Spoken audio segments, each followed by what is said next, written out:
Road side ಸಿಗುವ ಶೇಂಗಾ ಮಸಾಲ ಮಾಡೋಣ ಬನ್ನಿ. ಶೇಂಗಾ ಕೆಂಪಾಗುತ್ತನ ಹುರಿರಿ, ಕೆಂಪಾಗುತ್ತನ ಹುರಿರಿ. ಈ ಥರ ಕೆಂಪಾಗುತ್ತನ ಸೊಪ್ಪಿ ತೆಗೆದುಕೊಳ್ಳಿ. ಈ ಥರ ಕೈ ಒಂದು ಸ್ವಲ್ಪ ಜೀರಿಗೆ ಹಾಕಿ ಒಂದು ಚಿಟಿಕೆ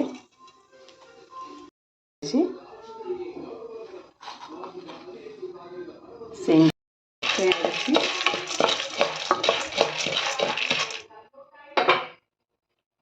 ಉಪ್ಪು ಹಾಕಿ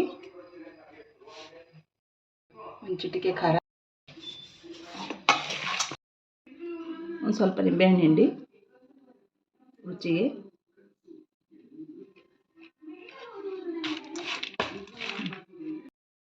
ಚೂರು ಹಾಕಿರೋ ಹೂವಿನ ಉಳ್ಳಾಗಡ್ಡಿ ಹಾಕಿ ತಪ್ಪು ಉಳ್ಳಾಗಡ್ಡಿ,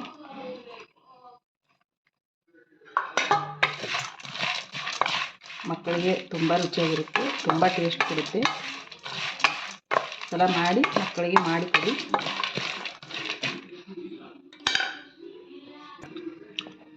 ಚೂರು ಸಕ್ಕರೆ ಹಾಕಿ ಟೇಸ್ಟ್ ಕೊಡುತ್ತೆ. ಹಾಕ್ತಿಂತ ಇಲ್ಲ